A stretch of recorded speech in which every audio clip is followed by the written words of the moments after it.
Bonjour à toutes et à tous, donc petite vidéo achat caché autre, donc avec du Blu-ray et du DVD. Je fais des vidéos plus courtes désormais pour ce genre de choses.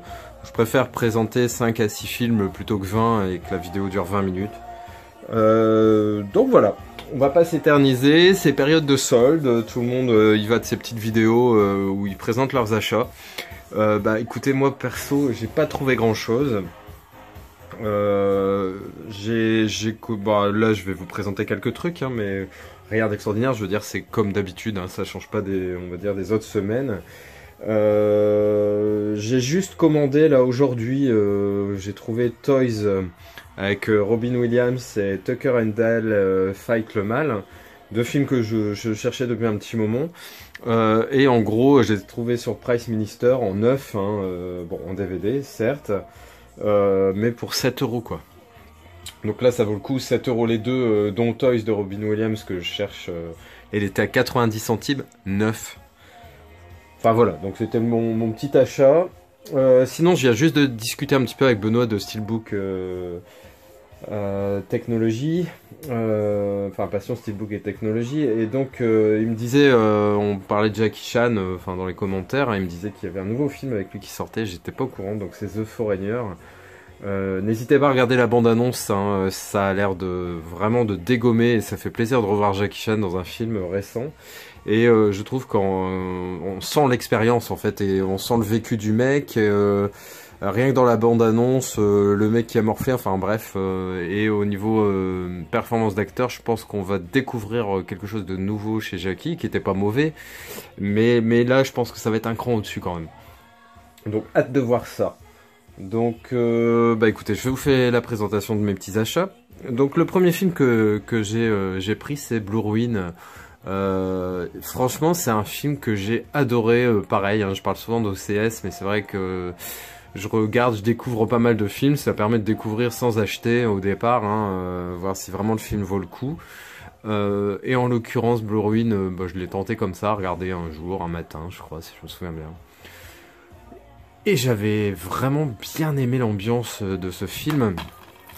L'histoire, elle tient, je dis pas dans un mouchoir de poche, mais rien d'extraordinaire. Donc je vous lis vite fait. Le train-train de Dwight, un vagabond solitaire, bascule le jour où il apprend la libération du meurtrier de ses parents. Dès lors, une seule pensée l'habite, regagner la maison parentale afin de protéger sa famille coûte que coûte. Bien que totalement dépourvu d'expérience, il se révèle étonnamment doué pour le meurtre. Mais franchement, il est excellent. Franchement, moi j'avais adoré ce film. Et là, je l'avais chopé pareil à un prix vraiment tranquille, quoi, dans les 5 € quoi. Voilà. Alors, donc je vous parlais la dernière fois que j'avais acheté Werewolf. J'avais adoré aussi Wolfen, les Underworld, etc. Donc loup-garou. Et ben j'ai trouvé, en fait c'est en fouinant dans les soldes d'Amazon, où entre nous il n'y a vraiment pas grand chose. À part pour ceux éventuellement qui n'ont pas, c'est vrai qu'il y a des petits coffrets assez intéressants au Blu-ray, mais bon, franchement rien d'extraordinaire. Les soldes de Noël m'avaient mis sur la paille, mais ceux-là, ça va tranquille.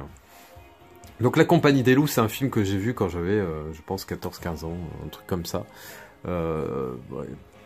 Alors c'est un film de 85, Festival d'Avoriaz, donc bon, j'avais 12 ans, mais j'ai pas dû le voir à sa sortie, ouais, je devais avoir 14-15 ans. Et donc La Compagnie des Loups, c'est un film que j'avais adoré, c'est un film de Neil Jordan. Je pense que ça a pas mal vieilli.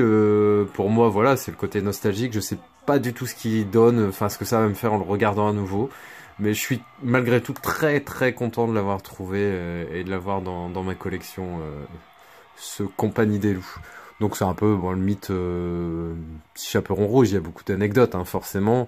Et en gros, là, la gamine, enfin l'héroïne, elle passe son temps à lire des contes de fées et des bandes dessinées.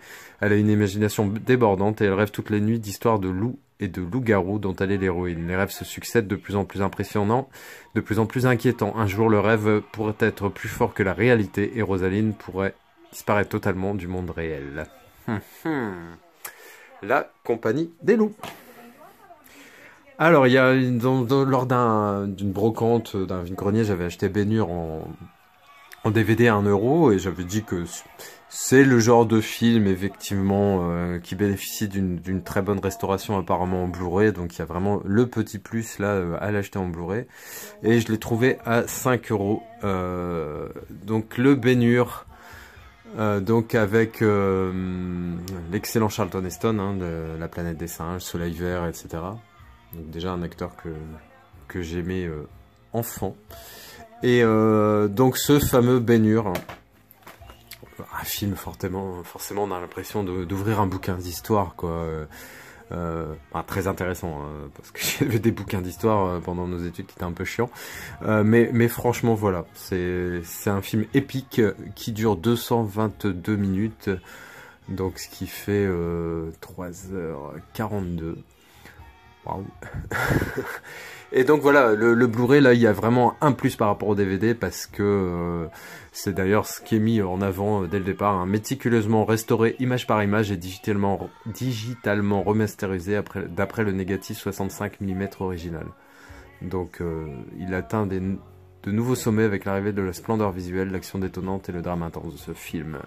Donc aux Oscars, hein, quand même, pour ce film, c'est pas rien. Donc Ben-Hur, et donc c'est une édition, je crois que voilà, c'est ça, c'est une édition double Blu-ray, très sympa. C'est même un peu dommage presque que ça soit un double Blu-ray, parce que je pense que je l'aurais changé de boîtier, je l'aurais mis dans un noir, je pense que ça aurait dégommé. Bon, enfin là remarquez, le fond est bleu, donc un amarré bleu, ouais, ça fait.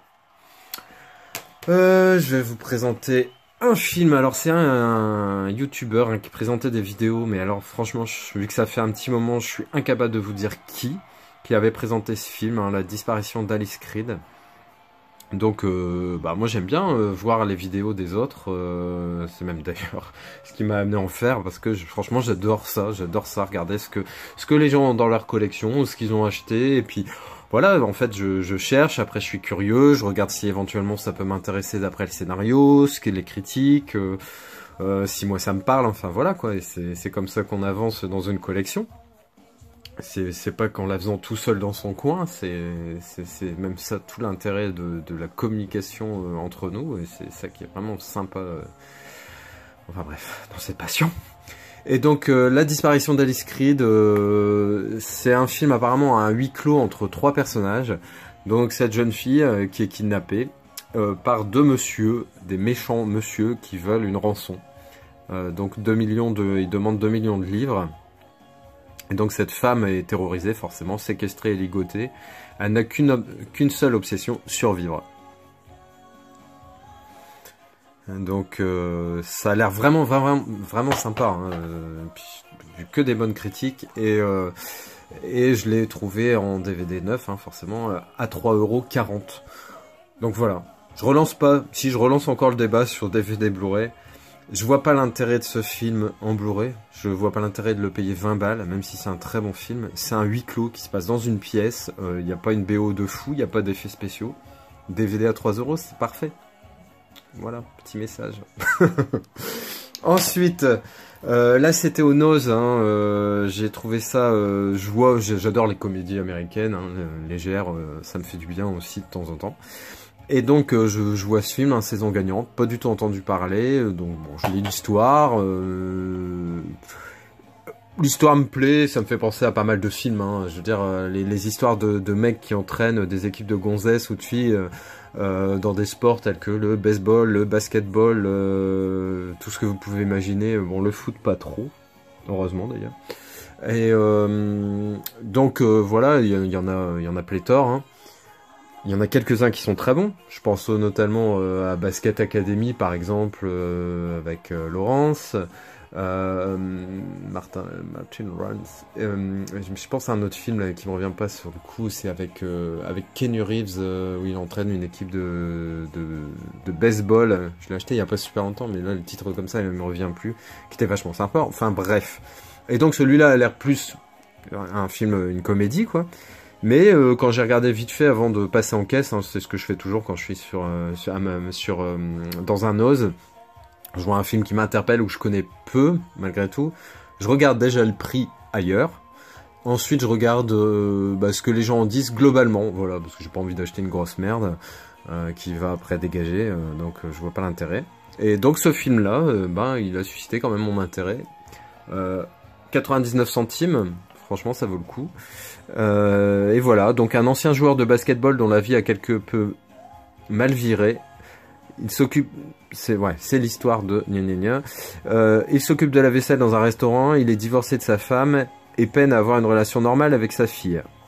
Ainsi, quand le responsable du lycée vient lui demander d'entraîner l'équipe de basketball féminine, ce n'est clairement pas le job de sa vie, mais c'est toujours mieux que ce qu'il fait maintenant. Voilà. Un peu has-been et vraiment grognon, il va pourtant devoir entraîner une équipe de basket, comédie touchante et légère au casting pétillant avec Emma Roberts et Sam Rockwell. Voilà, saison gagnante. Et le dernier film que j'ai trouvé toujours chez Noz, hein, c'est un film de Clint Eastwood, Lettre d'Iwo Jima. Je l'ai pas vu, je pensais même l'avoir, hein, au moins en DVD, et en fait j'ai confondu avec La mémoire de nos pères. Donc ça a l'air vraiment d'être un film sympa. Ce qui m'a fait beaucoup rire, c'est les phrases qui en bas. Requiem élégiaque qui s'impose comme l'un des sommets de l'œuvre déjà considérable d'Eastwood. Requiem élégiaque. Ils nous prennent pour qui? Enfin, je suppose qu'il y en a parmi vous qui ont très bien compris ce que veut dire Requiem élégiaque. Mais moi, comme ça me parle pas plus que ça. Élégiaque, ça désigne un ton, un thème ou un poème exprimant une plainte douloureuse ou la mélancolie. Bon, voilà quoi. Ils sont gentils, mais... ils sont gentils, quoi. Ils nous prennent pas pour des cons, là, c'est même l'inverse. Ils nous prennent tous pour des énarques, des gens très très très cultivés, hein, qui possèdent un vocabulaire, mais alors, étoffé, hein. Alors, Clint Eastwood, plusieurs fois oscarisé, nous révèle l'histoire passée sous silence de combattants japonais qui s'opposèrent aux forces américaines durant la Seconde Guerre mondiale. Quelques décennies après la bataille d'Iwo Jima, des centaines de lettres furent extraites de cette terre aride, permettant enfin de donner un nom, un visage, une voix à ces hommes, ainsi qu'à leur extraordinaire commandant. Les soldats japonais qu'on envoyait à Iwo Jima savaient que leur chance de survie était quasi nulle. Animés d'une volonté implacable, leur chef, le général Kuribayashi, donc c'est l'acteur du dernier samouraï, exploita ingénieusement la nature du terrain, transformant ainsi la défaite éclair annoncée en 40 jours d'héroïque combat. Donc ça m'a l'air très très bien. C'est un film qui dure assez longtemps, je crois aussi, hein, 140 minutes, 2h20, bon, c'est bien. Et donc comme vous voyez, je l'ai trouvé à 2,99. Donc je rejoins LP Team LP, où effectivement à Noz on trouve des trucs très très intéressants. Il faut avoir un peu de chance, faut chercher un peu, parce que moi c'était à la toute fin, j'allais partir du magasin. Et puis je suis tombé sur un petit carré où il y avait ces fameux films. Et donc voilà, mais c'est vrai qu'on trouve des trucs sympas. Mais malgré tout, il faut quand même comparer les prix, parce que notamment ils ont un coffret avec les films de De Funès où il y avait Le Cornio, La Grande Vadrouille et Rabbi Jacob, donc excellent. À 9,90 €. Et en fait, il se trouve maxi entre 10 et 15 € quoi. Oui, bon, enfin. Ça reste toujours intéressant, hein, c'est pas le problème, hein, mais bon, des fois la différence n'est pas non plus hyper marquée, comme justement Lettre d'Iwo Jima, des fois on trouve des coffrets où il est avec la mémoire de nos pères pour moins de 10 €. Donc bon, vous voyez, ça reste dans le truc. Mais là, par exemple, pour ce film-là, 90 centimes, c'est très intéressant. Et j'ai encore un ou deux films à vous présenter de Noz dans une prochaine vidéo, et il y en avait un notamment où il y avait une très très grosse différence de prix. Voilà, j'espère que cette petite vidéo vous a plu. N'hésitez pas à laisser des commentaires et puis à vous abonner si ce n'est déjà fait. Allez, ciao!